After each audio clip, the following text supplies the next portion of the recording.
6 well-known celebrities have bravely taken on the task of learning Welsh. Here is Steve Backshall's unique journey. Since I was knee-high, I've been smitten with Wales. It has wilderness, it has history, it has wildlife, it has incredible coastlines. Wales has been such a huge part of my life, and yet I don't speak a single word of Welsh, and that's just wrong. And now is my opportunity to set that right. What could possibly go wrong? Steve's love of visiting Wales and becoming an honorary lecturer at Bangor University has spurred him on to learn the language. I think really now it's time that I was able to at least talk to my students a little bit in the language that is from Bangor. It's not from Bangor, you know what I mean. Waiting for him is his language mentor and godfather of Welsh wildlife, Iolo Williams. They've both taken a COVID test and formed a bubble for the trip. Iolo! Shwmai! Shwmai, boi? Bore da! Bore da. Braf iawn dy weld di. Braf iawn dy weld di. Ti'n iawn? Dwi'n dda iawn. Ti'n edrych yn dda? Diolch yn fawr. After a quick rendezvous near the area where Iolo grew up in mid-Wales, they drive to the RSPB Nature Reserve at Lake Vyrnwy. Iolo will be setting daily tasks for Steve. Each task aims to help him on his language journey.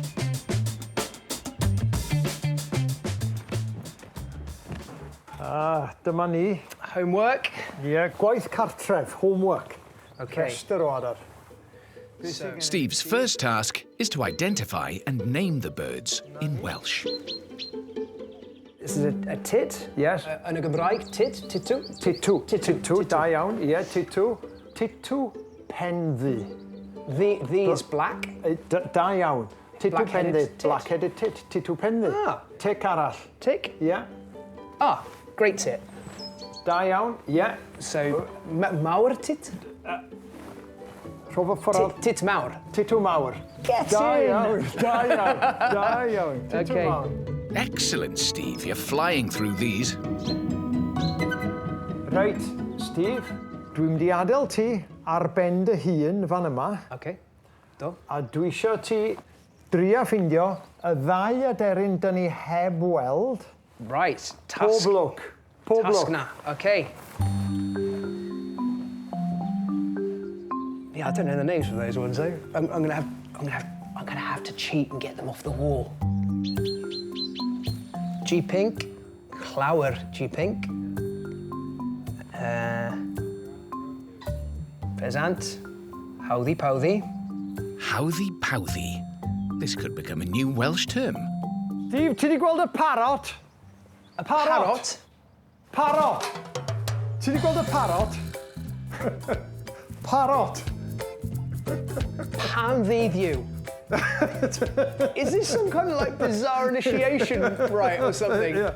Parrot Cymraeg. Parot Cymraeg. Parrot Cymraeg. Is the parrot a native species in North Wales?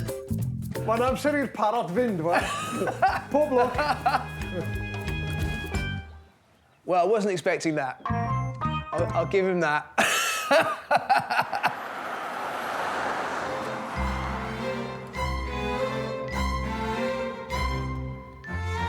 Today, the journey takes them to Bala, and of course another call of nature, some flower arranging with the help of a lerry. Mae bore da. Chi ddefnyddio unrhyw ddail da chi Okay. eisio. Gorffen. Da iawn. Dail gwerth gynta. Gwerth is green. Gwerth, ie. Da Gwyrdd, iawn. gwyrdd. Gwyrdd. Gwyrth is green, and then the heather is pink, right? Pink, ie, Pink? pink, ie, Yes. pink porfo, ie, pink. Asgell y môr. O, ie. Pa liw di hwnna, Steve? Asgell y môr? Glas. Glas, da iawn. O, cha, perffaith. Ti'n Dringo. dringo, ti'n canwio, Yeah. a rwan, ti'n Trefnu trefnu blodau. blodau. Trefnu blodau. Lerry. I wonder what a lerry thinks. Yeah.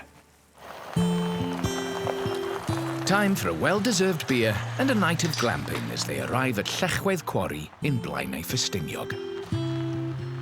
Am heno rwan, gorffwys anghofio yfed cwrw o dan y ser a fori dechrau eto. Diolch yn fawr. Diolch yn fawr Da iawn. iawn, Steve. Dydd arall, Fori. Iechi da, Steve. Iechi da. Iechi da. Fori. Dwi angen cysgu rwan. Fori, hawddi pawddi. Please. I can't even remember how to say goodnight, but good night anyway.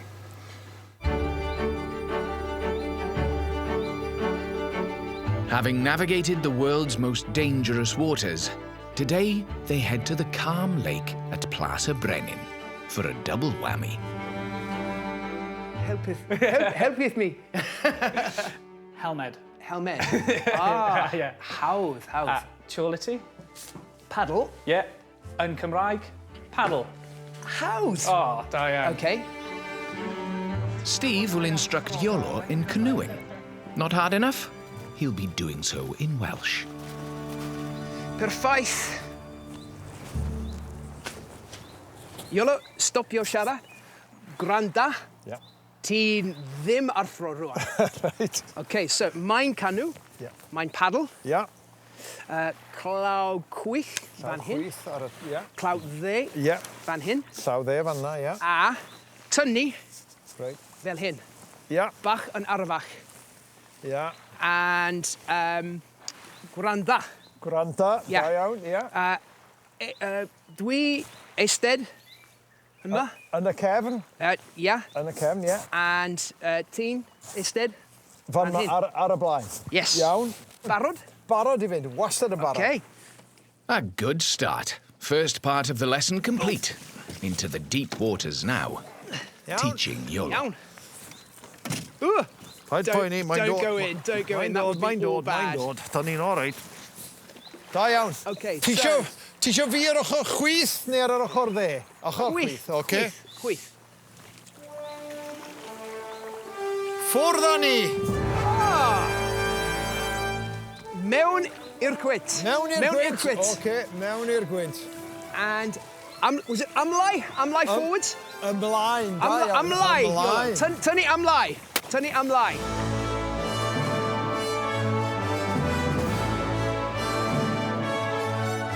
Yn eitha cyflym rwan. Eitha cyflym. Ia? Bod i digon da i'r gemau Olympaidd. Tokyo 2021. Steve Backshall a Iolo Williams. Just like a sequence from a Hollywood movie. Two men, one small canoe, one big adventure. A dream team.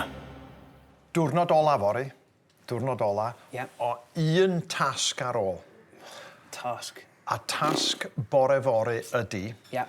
Wyt ti yn mynd i gyfrannu fel arbenigwr i rhaglen Garddio a mwy ar S4C. Arbenigwr? Arbenigwr. Iolo, dwi ddim garddio. Ddim. Perffaith. Perffaith. Garddio bywyd gwyllt. I'm in so much trouble. Na, fydd i di'n iawn. Can Steve gather all his newfound Welsh words to converse with presenter Meinir Gwilym as a guest on S4C's gardening series, Garddio a mwy? Weld gardd, so... Ond gei di stopio, ti'n mynd gorau mynd drwy hwnna gyd rwan. Yep. Newn ni wneud sgwrs yn bellach ymlaen. Okay. Iawn, dyn ni'n barod?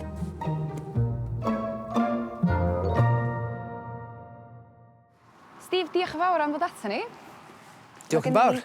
Gynnon ni bot yr un, ac beth dyn ni'n mynd i fod yn neud ydy plannu pot gaea ar gyfer bywyd gwyll.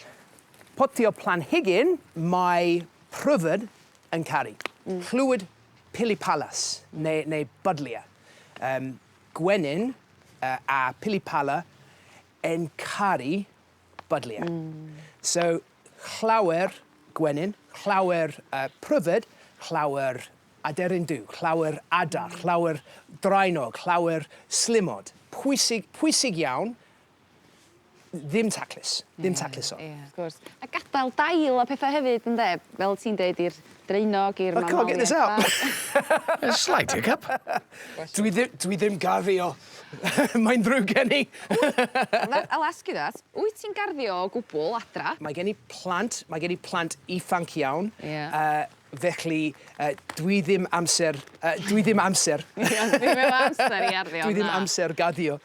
O'n i'n proud iawn o'n ti. I was very proud of you when I saw that. Da iawn. Get out. Ah, na. The pressure is now very much off, Steve. Woohoo! Very much off. Well done, boy. With all tasks complete, the journey is coming to an end. Their final stop is Bangor University, where Steve is an honorary lecturer. A special Welsh connection. Dwi caru Cymru mwy rwan. Dwi dallt Cymru tipyn mwy rwan. Dwi'n teimlo tipyn triest rwan achos ffordd dwi ddim siarad Cymraeg. Yeah. And I love it. Dwi caru siarad Cymraeg. Mae'n iaith harth iawn. Un peth bach dwi eisiau gwneud ydy rhoi hwn I ti. Anreg bach englyn sydd wedi cael ei sgwennu gan brifardd I ti. Wow. Whoa! That is beautiful. Mae'r englyn dweud, mae enwau'n troi y meini yn hanes. Names turn the stones to history. Afonydd yn gerddi, rivers to poetry. A Steve wrth ringo'r stori, and Steve, by climbing the story, darganfod tafod wyt ti. You're discovering a language. That's by the prifardd Hywel Griffiths, one of the best poets in the whole of Wales. You're joking. I'm a little bit choked up by that. That's beautiful. Wyt ti'n heiddi hwnna? You've earned that. You've worked hard for that. Felly da iawn ti, boy. Da iawn ti. Oh, thank you. Thank you very much. Diolch yn fawr iawn. And mae'n ffrindiau newydd. Ffrindiau newydd. Yeah. Thank you, mate. Na, croeso. Croeso, Steve. Diolch o galon. Wow.